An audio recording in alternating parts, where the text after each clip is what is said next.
পাড়ায় আইসা দেখি জলসারো জাগাই কত শত লোক বসে আছে নবীর আশায় পাগল কইরাছে মোদের মদিনা ওয়ালা পাগল কইরাছে মোদের মদিনা ওয়ালা নবাব পাড়ায় আইসা দেখি ওই জলসারো জাগাই কত শত লোক বসে আছে নবীর আশায় পাগল কইরাছে মোদের মদিনা ওয়ালা পাগল কইরাছে মোদের মদিনা ওয়ালা নবী যখন আসেন গো মায়া মিনার কোলে শত শত ফারিস্তারা দরুদ সালাম পড়ে পাগল কইরাছে মোদের মদিনা ওয়ালা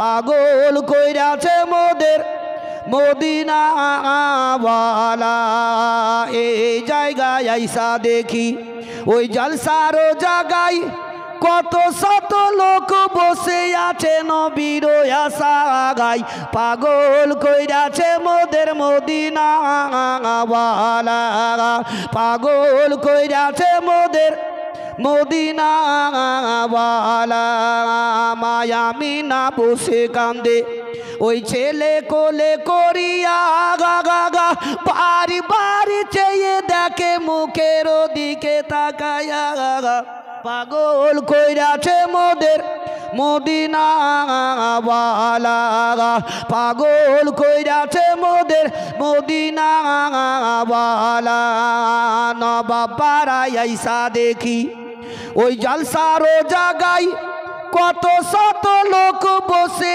আছে নবীর আশায় পাগল কইরাছে মোদের মদিনা ওয়ালা পাগল কইরাছে মোদের মদিনা ওয়ালা করলেন ইন্নাল আবদা ইউনাজি রব্বাহু ফি সালাত নামাজিরা নামাজের অবস্থায় আল্লাহর সঙ্গে ডাইরেক্ট কথা বলে জোরে বলুন ওই বাবজিরা নামাজি করে আপনারা একটু আগে চলে আসেন দূরে না বসে ভয় মারব না আপনাদের কাউকে একটু কাছে কাছে আসবেন ভালো লাগবে তবে আল্লাহ রাব্বুল ইজ্জাত ঘোষণা করে দিলেন কি নামাজের অবস্থায় যখনই নামাজিরা দাঁড়াবে তখনই আমার সঙ্গে ডাইরেক্ট কথা বলবে জোরে বলুন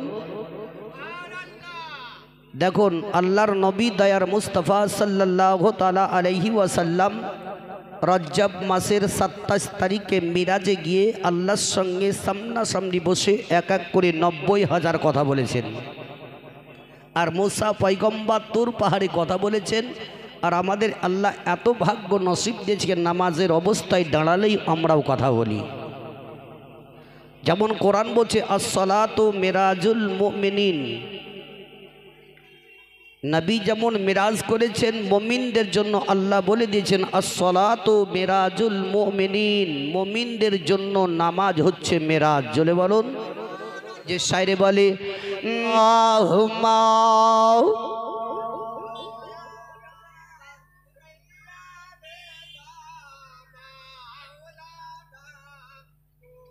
ওয়া আলা আলিহি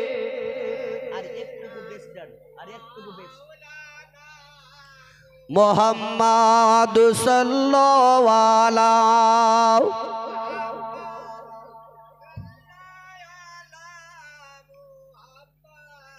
হরদম জবান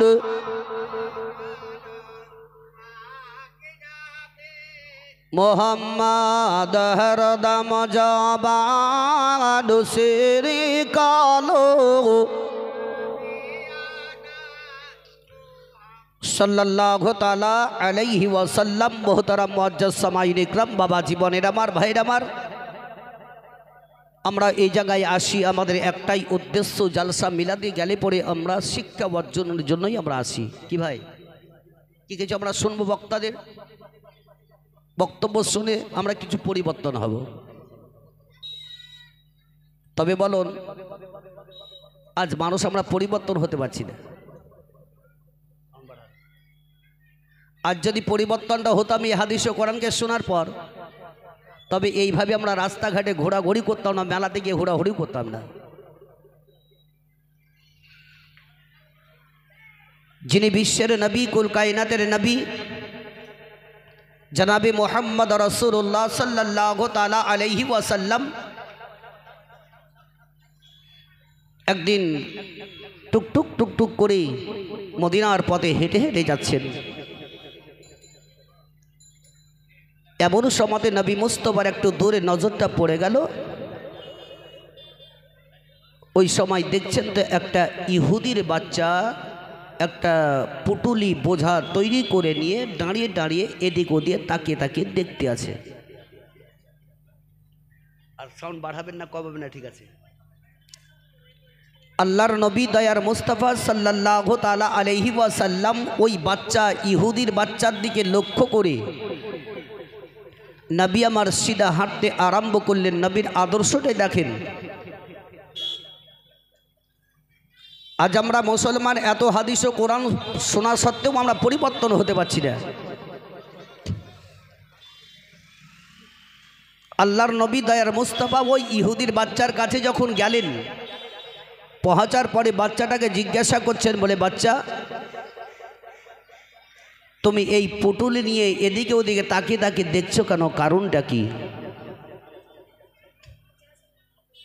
যাক সুবহানাল্লাহ, না চাইতেই একজন ব্যক্তি, এক গাড়ি ড্রাইভার 1000 টাকা দিয়ে গেলেন। আল্লাহ রাব্বুল ইজ্জত তার দানকে কবুল করে তার মনের আশাকে যাতে পরিপূর্ণ করে দেয়। জোরে সকলে বলুন আমিন। তো ইহুদির বাচ্চাটাকে নবী আমার জিজ্ঞাসা করলেন, ওই বাচ্চাটা বলতেছে কি এই বোঝাটা আমি আমার বাড়ি পর্যন্ত পৌঁছে নিয়ে যাওয়ার জন্য আমি লোক দেখতে আছি। জোরে বলুন সুবহানাল্লাহ। আল্লাহর নবী দয়ার মুস্তাফা সাল্লাল্লাহু তাআলা আলাইহি ওয়াসাল্লাম ওই ইহুদির বাচ্চাটাকে বলতে লেগে গেলেন, বলে বাচ্চা শোনো রে, তোমার থেকে এই বোঝাটার ওজন তবে তুমি কি করে তোমার বাড়ি পর্যন্ত তুমি পৌঁছতে পারো? তবে এক কাজটা করো, তুমি এই বোঝাটা আমার মাথার ওপরে তুলে দাও, আমি তোমার বাড়ি পর্যন্ত আমি বোঝা তোমার পৌঁছে দিব, এই পটলি পর্যন্ত তোমার বাড়ি আমি পৌঁছে দিব। বিশ্বের নবীকে এই বাচ্চাটা জানতো না এ হচ্ছে দয়ার নবী রহমাতুল লিল আলামিন। ই জানতো না কি ইনি হচ্ছেন বিশ্বের নবী রহমাতুল লিল আলামিন, কখনো জানতো না। দয়ার নবী মুস্তাফা আমার ওই সমাতে মাথার মধ্যে আপন মাথায় পুটুলিটাকে নেওয়ার পরে বিশ্বের নবী আমার বললেন, বাচ্চারে পরে তোমার বাড়ি কোন দিকে, কোনটা রাস্তা তুমি বলে দাও। সাউন্ড কমে গেল। কমছে কেন? কমছে কেন? হবে না, কমে গেছে, বাড়ছে। হ্যালো হ্যালো আল্লাহর নবী দয়ার মুস্তাফা সাল্লাল্লাহু তাআলা আলাইহি ওয়াসাল্লাম ওই মাথার মধ্যে পুটুলিটা নেওয়ার পরে নবী আমার বললেন, বাচ্চা তুমি আগে আগে চলো, আমি তোমার পিছনে পিছনে পিছনে পিছনে চলতে আছি। দয়ার নবী আমার ওই ইহুদির বাচ্চার পিছন পিছন চলতে আরম্ভ করে দিলেন। ওই ইহুদির বাচ্চাটা একটু আগে যাওয়ার পরে দয়ার নবী মুস্তাফার মুখের দিকে তাকিয়ে দেখতে লাগলেও ওই বাচ্চাটা দেখতে দেখতে দেখতে আসমানের সূর্যের দিকে তাকিয়ে দেখলো। একবার সূর্যের দিকে তাকায়, একবার বিশ্বের নবীর মুখের দিকে তাকিয়ে দেখে। বাচ্চাটা মনে মনে বলে সূর্য থেকে এই লোকটার চেহারা এত সুন্দর কোনোদিন দেখিনি। বিশ্বের নবী আমার আগে দিকে চলতে আছেন, ওই বাচ্চাটা পিছনে আগে আগে চলে। যেমন কি একদিন মা আয়েশা সিদ্দিকা রাদিয়াল্লাহু তাআলা আনহা বললেন, আমার বিশ্বের নবী কুল কায়নাতের নবী জনাবে মুহাম্মদ রাসূলুল্লাহ সাল্লাল্লাহু তাআলা আলাইহি ওয়াসাল্লাম আমার ঘরের মধ্যে যখনই আসতেন আমি দেখতাম ওই সময়তে বিশ্বের নবীর মুখের দিকে আমার বাড়ির মধ্যে কোনো লাইট লাগতো না, আমার বাড়িতে কোনো বল লাগতো না, একমাত্র আমার বিশ্বের নবীর নূরের ঝলকে পুরো বাড়ি উজালা হয়ে যেত। ওই বাচ্চাটাই আপন বাবা দয়ার নবী মোস্তফার মুখের দিকে কখনো কখনো আসমানের সূর্যের দিকে তাকিয়ে দেখে। রাস্তায় চলতে চলতে আরো কি বাচ্চাটা দেখে কি আশপাশের গাছগুলা বিশ্বের নবীকে এইভাবে ছায়া করতে করতে করতে করতে চলে যায়।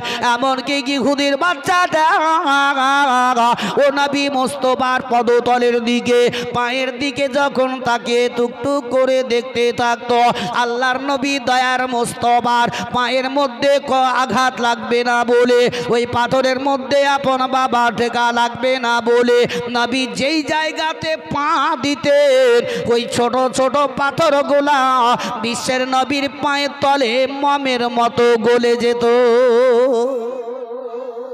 ওই ইহুদের বাচ্চাটা আগে চলতে থাকে। দয়ার নবী মোস্তফা আমার ওই বাচ্চাটাকে বলতে আছেন, বাচ্চা বলো রে, বলে তোমার বাড়িটা কোন জায়গায়, কত দূরে বলো। ওই বাচ্চাটা বলল, ওই দেখো সামনে যেই বাড়িটা দেখা যায় ওই বাড়িটাই হলো আমার। দয়ার নবী মুস্তাফা আমার ইহুদির বাচ্চাটা আগে আগে নবী আমার পিছনে পিছনে চলতে আছেন মাথার উপরে পুটুটা নিয়ে। কিন্তু ইহুদির বাচ্চা জানতো না ইনি হচ্ছেন বিশ্বের নবী, ইনি হচ্ছেন রহমাতুল লিল আলামিন দয়ার নবীজি। ওই ইহুদির বাড়ির দরজাতে যাওয়ার পরে বাচ্চাটাকে বলতে লেগে গেলেন, এটাই কি তোমার বাড়ি বলো? বলে হ্যাঁ এটাই আমার বাড়ি। সঙ্গে সঙ্গে বিশ্বের নবীজি আমার ওই পুটুলিটাকে তার দরজার মধ্যে নামিয়ে দেওয়ার পরে আল্লাহ নবী দয়ার মোস্তফা সাল্লাল্লাহু তাআলা আলাইহি ওয়াসাল্লামের আদর্শের দিকে লক্ষ্য করে দেখুন।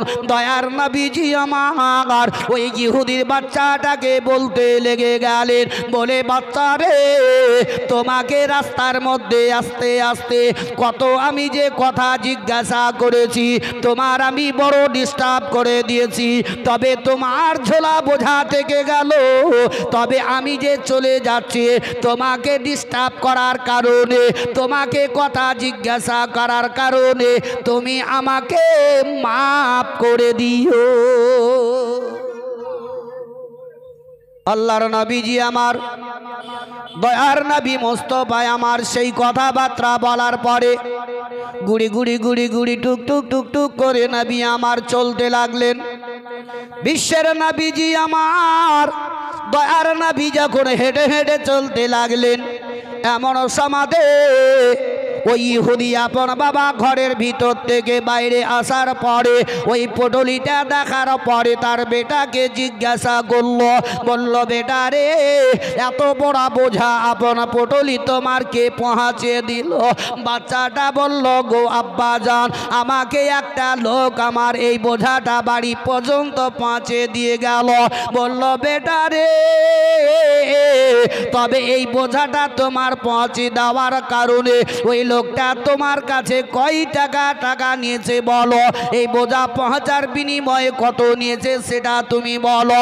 বাচ্চাটা বলল, ওগো আব্বা জান, আমার নিকট থেকে এক পয়সাও নেয়নি, এক পয়সাও আমার নিকটে চাইনি, বিনা পয়সা দিয়ে আমাকে পৌঁছে দিয়ে গেল। দয়ার নবী মুস্তাফা আমার টুকটুক করে ঘেটে ঘেটে চলে যাচ্ছেন। এদিকে ইহুদি বলল, বেটা রে, তবে ওই লোকটা কে এমন বলো, কে এমন এত দয়ালু তোমাকে বিনা পয়সাতে এহানো বোঝা পৌঁছে দিয়ে গেল? কে এমন এত দয়ালু বলো? এহানো বাচ্চাটা বলল, ওগো আব্বা জান, ওই দেখো সামনে যে লোকটা চলে যায় ওই লোকটাই আমার বোঝাটা পৌঁছে দিয়ে গেল। তাই ইহুদি বলল, বেটা রে, ওই লোকটা এমন কে বলতে পারো? বলে আব্বা সেটা আমি বলতে পারবো না। ইহুদি যখন নবীর দিকে টুকটুক করে দেখতে লাগলো, বিশ্বের নবীকে আসমানে আব্রাহা ছায়া করতে করতে নবীকে নিয়ে চলে যায়। ওই নবীজি আমার বিশ্বের নবী কুল কায়নাতের নবী জনাবে মুহাম্মদ রাসূলুল্লাহ সাল্লাল্লাহু তাআলা আলাইহি ওয়াসাল্লাম একটু আগে আপন বাবা টুকটুক করে চলে গেলেন। একটু আগে যাওয়ার পরে আর একটা ইহুদির বাচ্চার সঙ্গে নবীর দেখা সাক্ষাৎ হয়ে গেল। আল্লাহর নবী আমার ওই বাচ্চাটাকে দেখে চুপ করে দাঁড়িয়ে গেলেন, আর বাচ্চাটাও নবী মুস্তাফার মুখের দিকে দেখতে আরম্ভ করে দিল। যেমন সাইডে বলে, বাবা জীবনেরা আমার, ভাইরা মা বোনেরা আমার, বিশ্বের নবীজি দয়ার নবী মুস্তাফা আমার ওই বাচ্চার মুখের দিকে বারবার চেয়ে দেখতে আরম্ভ করে দিলেন। আর বাচ্চাটাও নবী মুস্তাফার মুখের দিকে তাকে দেখতে লেগে গেল। কিছুক্ষণ ধরে নবী মুস্তাফার মুখটা দেখার পরে ওই বাচ্চাটা আল্লাহর নবীকে কোনো কথা বলল না, টুকটুক করে নিজের বাড়ির দিকে রওনা হয়ে গেল। বিশ্বের নবীজি আপন বাবা গুজরা কানাই চলে গেলেন। এদিকে ইহুদির বাচ্চাটা বাড়িতে যাওয়ার পরে রাত্রিবেলাতে শুয়ে শুয়ে মনে মনে চিন্তা করতে লেগে গেল, বলে এই রাত্রিটা কতক্ষণে শেষ হবে, আগামীকাল সকাল বেলাতে ওই লোকটার নিকটে আবার আমি চলে যাব। একটু জোরে হবে না? সুবহানাল্লাহ, সুবহানাল্লাহ। ভাইরা আমার, যে আমার বাপজিদেরকে বলবো যে রাস্তাতে দাঁড়িয়ে আছেন, দাঁড়িয়ে না থেকে কষ্টটা না করে একটু বসে পড়ুন, আল্লাহ আপনাদের ভালো করবে। ভাই আমি এসেছি আপনাদের বহুত দূর থেকে, হুজুরের ডাকে আজকে সাড়া দিয়ে আপনাদের নিকট আমি এসেছি। তবে যদি এরকম লোকের সঙ্গে রাস্তায় ঘোরাঘুরি করে তবে নিজেকে একটু খারাপ লাগে। আপনাদের গ্রামের মান্যগণ্য যোগ্যত আলেম আছেন, তার দিকে লক্ষ্য করে একটু চেয়ে বসার চেষ্টাটা করুন। ভাই আমার যুবক ভাইদেরকে বলবো, বিশ্বের নবীজি আমার দয়ার নবী রহমাতুল্লিল আলামিন, তিনার চেহারার দিকে একবার দেখাতেই ওই বাচ্চাটা নবীর প্রেমে পড়ে গেছে। জোরে বলুন সুবহানাল্লাহ। কিন্তু ইহুদি এটাই বলতো কি এ হচ্ছে মুসলমানদের সর্দার, একজন হচ্ছে জাদুঘর, এ নবীকে নবী বলে মানতো না। এহারও যেমন যাক মাশাআল্লাহ, এই বাচ্চাটা মাশাআল্লাহ 400 টাকা দিয়ে গেল, যে আশায় যে উদ্দেশ্য করে দিয়েছে আল্লাহ তার দানকে কবুল করে নিয়ে তাদের মনের আশাকে যাতে পরিপূর্ণ করে দেয়। জোরে সকলে বলুন আমিন। যেমন কি আল্লাহর নবী দয়ার মুস্তাফা সাল্লাল্লাহু তাআলা আলাইহি ওয়াসাল্লামকে এক ইহুদি রাস্তায় দাঁড়িয়ে দাঁড়িয়ে আবু বকর সিদ্দিককে দেখে, যে বয়োজ্যেষ্ঠ সাহাবী আবু বকর সিদ্দিক, তার সম্মুখে নবী মুস্তাফাকে গালাগালি করতে লাগলো। ও আমার ভাইরা বাপজিরা আমার, যে নবী মুস্তাফার সঙ্গে একবার সাক্ষাৎ করে নিল সে একদম জান্নাতের হকদার হয়ে গেল। আর ওই ইহুদির বাচ্চাটা নবী মুস্তাফাকে দেখার পরে এমনকি নবীর প্রেমে পাগল হয়ে গেল। ওই বাচ্চাটা সকাল বেলাতে উঠে বিশ্বের নবীর দিকে রওনা হয়ে গেল। দয়ার নবী মুস্তাফার নিকটে যাওয়ার পরে কিছুক্ষণ ধরে বসে বসে নবীর চেহারার দিকে দেখতে লেগে গেল। এমনকি এমনি করে একদিন নয়, 2 দিন নয়, কয়েকদিন কেটে দিয়ে গেল। দয়ার নবী মুস্তাফাকে যতক্ষণ পর্যন্ত বাচ্চাটা না দেখতো নবী তার বাড়িতে মনটা স্থিরভাবে আর থামতো না। তবে ইহুদি ওই নবী মুস্তাফাকে একটাই কথা বলতো, বলে মুসলমানদের সরদার যার নাম হলো মুহাম্মদ, সে একদম ইসলাম যে প্রচার করে ও হচ্ছে একজন জাদুঘর, ও নবীকে নবী বলে কোনোদিন মানত না। ওই ইহুদিটা একদিন নয়, 2 দিন নয়, কয়েকদিন যাওয়ার পরে নবী মুস্তাফার প্রেমে পাগল হয়ে নবী নবীর কাছে গিয়ে বলতে লাগলো, ওগো আল্লাহর নবী গো, আমি আর স্ত্রীভাবে থামতে পারি নাই। নবী গো, আপনি আমাকে কলমাটা পড়িয়ে দিন, আমি ইসলামটা গ্রহণ করে নিব। সঙ্গে সঙ্গে বিশ্বের নবীজি আমার কলমাটা পড়িয়ে দিলেন। জোরে জোরে জিকির করুন লা ইলাহা ইল্লাল্লাহ জোরে পড়ো লা ইলাহা ইল্লাল্লাহ লা ইলাহা ইল্লাল্লাহু মুহাম্মাদুর রাসূলুল্লাহ সাল্লাল্লাহু তাআলা আলাইহি ওয়াসাল্লাম। ও বিশ্বের নবীজি,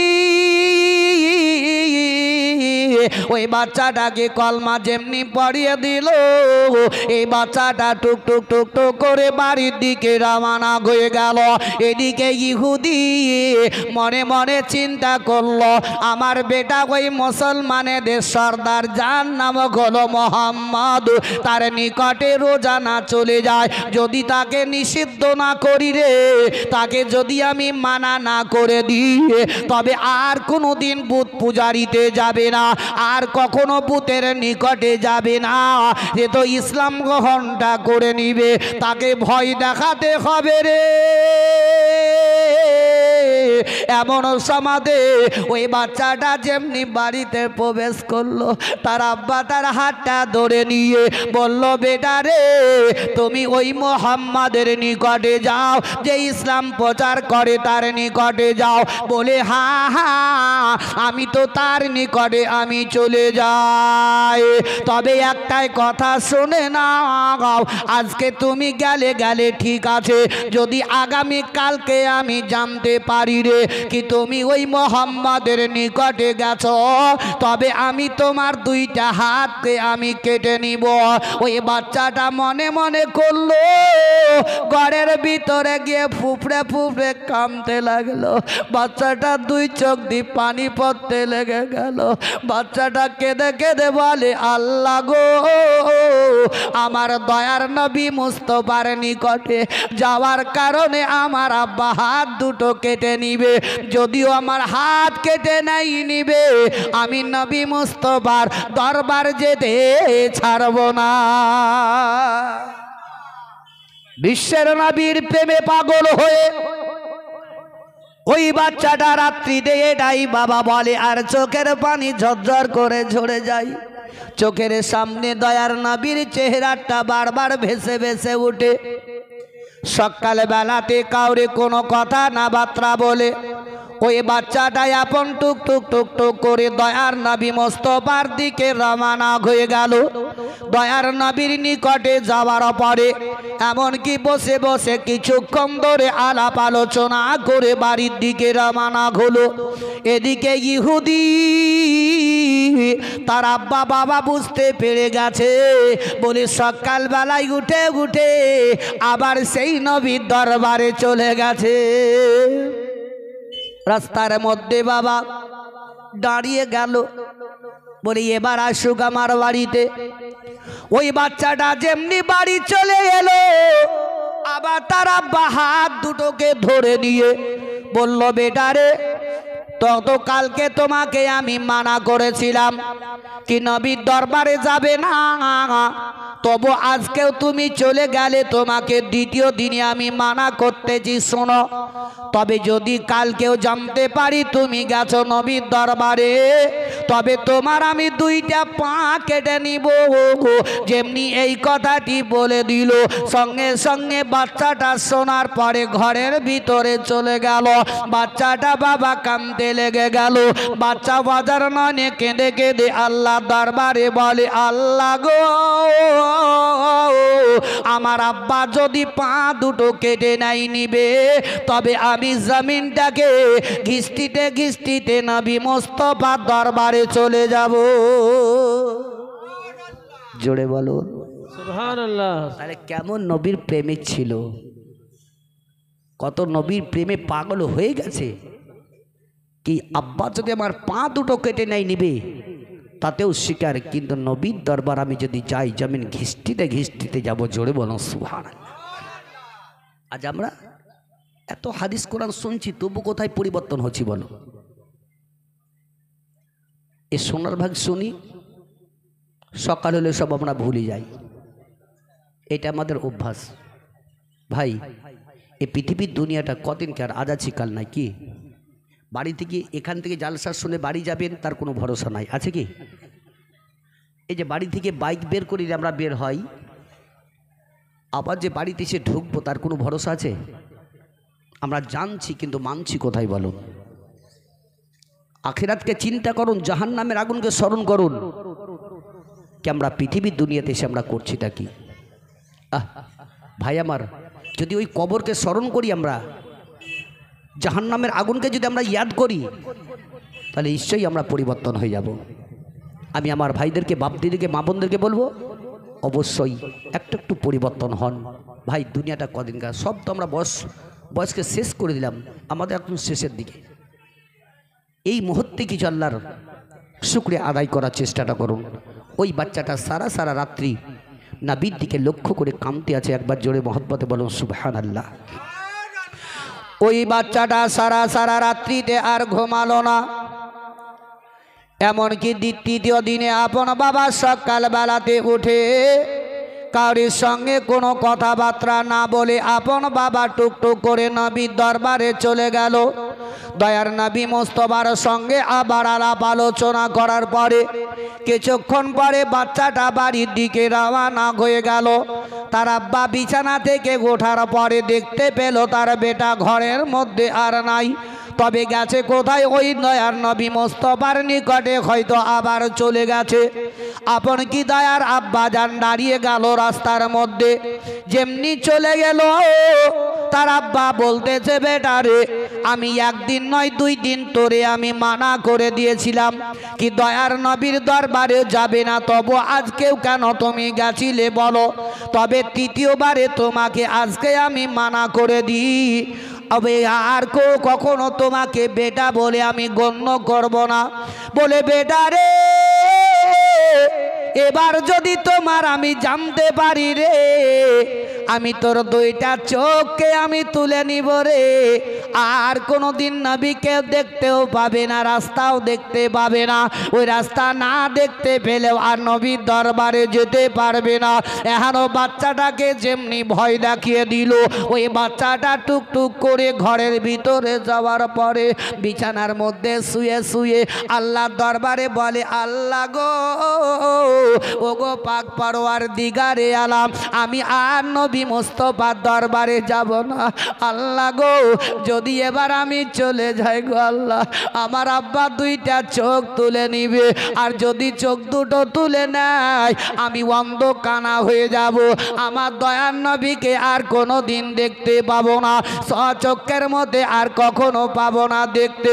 তবে আল্লাহ গো, আমি তোমার দরবারে এটাই হাত তোলে মোনাজাত করে আমি এটাই তোমার দরবারে বলি, আল্লাহ, তবে আমার নিঃশ্বাস বন্ধ হওয়ার আগে যাতে আমি স্বচক্ষে আমার বিশ্বের নবীকে একবার আমি দেখে নিতে পারি। সুবহানাল্লাহ। ওই বাচ্চা আপন দোয়া করলো। সারা রাত্রি বাবা নবী নবী নবী নবী নবী করে কেঁদে যায়, চোখের পানি ঝরঝর করে ঝরে যায়। সকাল হয়ে গেল, এমনকি বাবা ঘর থেকে আর বের হলো না। এমনকি দয়ার নবী মুস্তাফার দিকে লক্ষ্য করে খালি চোখের পানি ফেলে, ইয়া নবী নবী নবী নবী করে যায়, আর চোখের পানি ঝরঝর করে ঝরে যায়। এমনকি ওই বাচ্চাটা সারা দিন বিছানার মধ্যে শুয়ে আছে, খাওয়া দাওয়া সম্পন্ন সব কিছুই আপন ছেড়ে দিল। এমনকি তার মা, গর্ভধারিণী মা, ওই বাচ্চার নিকটে বাবা মাথার নিকটে বসে গেল। মা বলল, বেটা রে, ওরে আমার কলেজার টুকরো, আমি তোমার গর্ভধারিণী মা, তোমার নিকটে আমি বসে আছি রে বেটা, একবার তুই আমার দিকে তাকিয়ে দেখ। বেটা, তুই সকাল থেকে না খেয়ে আছি রে, কিছু খাবার খাদ্যটা কেনে রে বেটা, তোমার সদর শরীরটা নাজুক হয়ে যাবে, উঠতে বসতে চলতে ফিরতে আর পারবে না।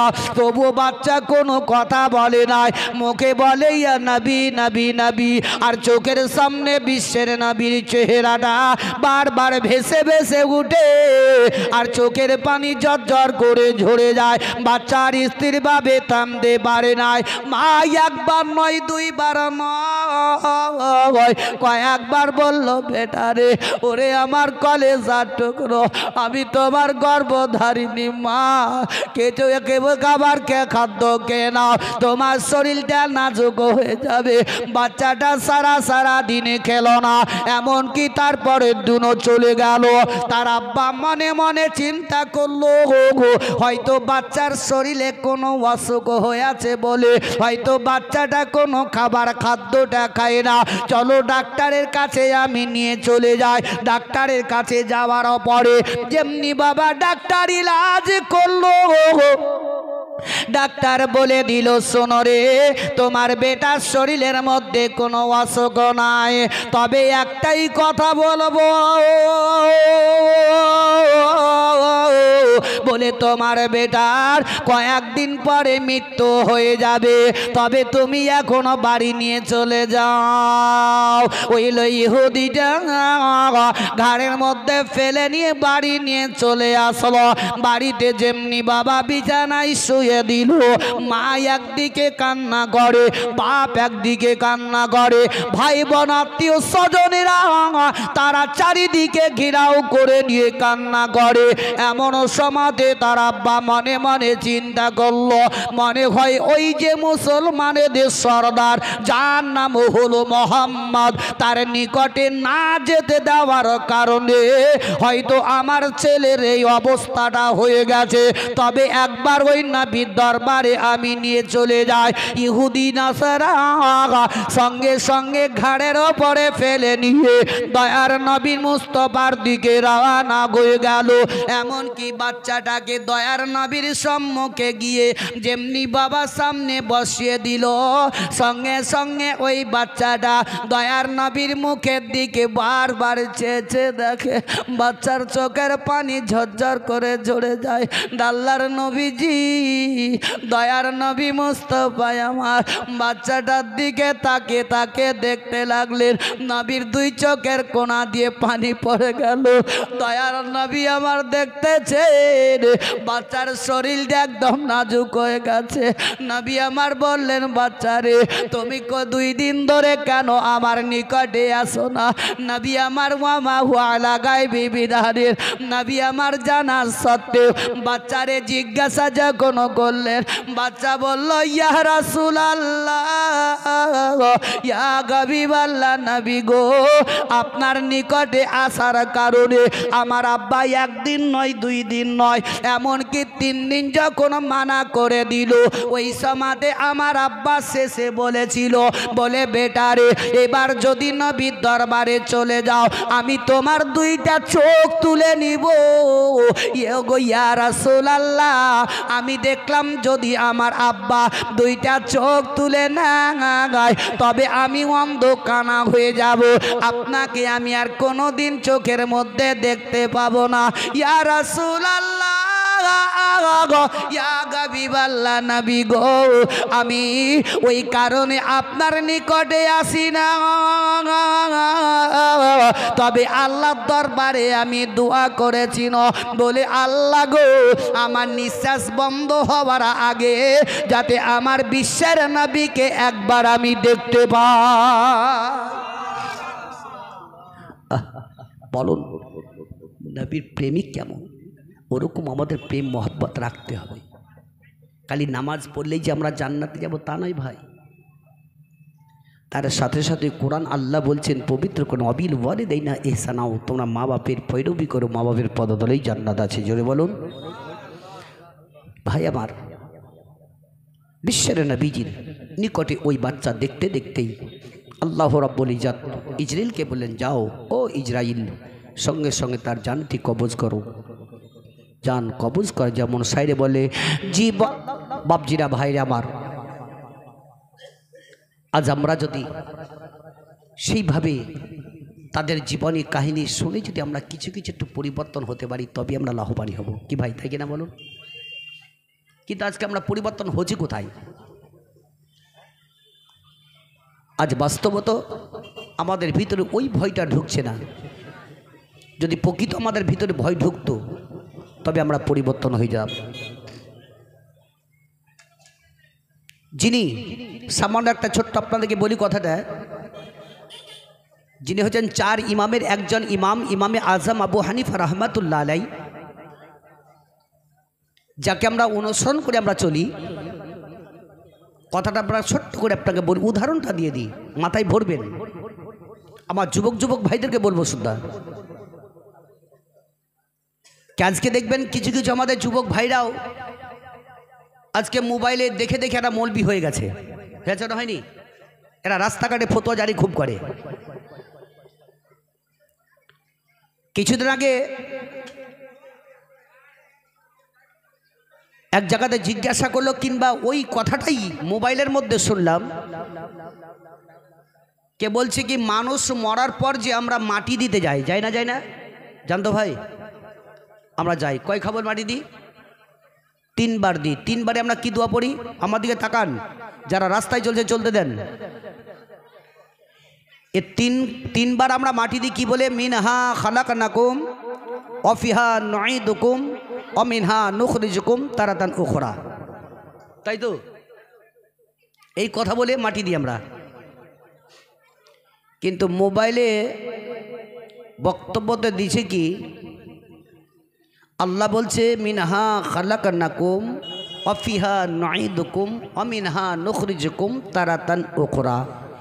মাটি থেকে তোমাকে তৈরি করা হয়েছে, এই মাটিতে আবার রাখা হবে, আবার তোমাকে কি হবে বলতো? উঠানো হবে, তোলা হবে। গোদা বাংলাতে আমরা এতদিন থেকে জালসা মিলাদে শুনতে যাই, কিন্তু শুনে আমরা মাথায় ভরতে পারছি না বলি তো আমাদের এই অবস্থাটা। তো ও বলতে চাইছে এটা হচ্ছে আল্লাহর কথা। পবিত্র কোরআনে আল্লাহ বলে দিয়েছে কি তোমাকে মাটি থেকে তৈরি করা হবে, মাটিতে রাখা হবে, আবার উঠানো হবে। এটা তো আল্লাহর কথা। তাহলে আমাদেরকে আল্লাহ রাসূল সাল্লাল্লাহু তাআলা আলাইহি সাল্লাম বলেছেন যে কোনো কাজ কর্ম করো শুরুতে বিসমিল্লাহ পড়ো, তাই না? ও বলতে চাইছে কি, দেখেন কি পয়েন্ট নিয়ে। তো যদি মাটিতে যদি দিতে যেতে হয়, তাহলে আমরা মিনহা খালাকনাকুম পড়ে কেন মাটি দিব? তাহলে বিসমিল্লাহ বলেই মাটি দিব। ওর বক্তব্য, এই বক্তব্যগুলা এই যুবক ছেলেরা শোনার পর মাথায় ভরে নিয়েছে কি হ্যাঁ ঠিকই তো। কিন্তু মাথায় তুমি একটা ভরো কি, আমরা যখন নামাজের মধ্যে দাঁড়াই, সূরা ফাতিহা, সূরা ইখলাস, নাস আর অন্যান্য সূরাগুলা যখন আমরা পড়ি, এই কথাগুলা কার? আল্লাহর। এই কার কথাগুলা? আল্লাহর। তাহলে ওই মৌলবীর বক্তব্যর মতামতি কথাতেই অনুসরণ করে চলা যদি যায়, তাহলে নামাজের মধ্যে কোনো সূরা পড়তে হবে না, ওই বিসমিল্লাহ বললে নামাজ পড়লেই হবে। কে ঠিক না বেঠিক? মাথায় ভরো, খালি মোবাইলে বক্তব্য শুনে ওই নৈকুম মৌলবী ফতোয়া জারি করিও না ভাই। খুব দিমাগটা রাখবা, মাথায় ভরে কথাগুলো বলার চেষ্টাটা করবে। কে ঠিক না বেঠিক বলুন ভাই আমার? আমরা যাই জালসা মিলাদ শুনতে, কিন্তু আমরা বড় বড় মুফতি, বড় বড় মুহাদ্দিসদের কথা লেগে শুনে আমরা তো মাথায় ভরতে পারছি না, বলতে আমাদের হানফি জামাতের এই অবস্থা।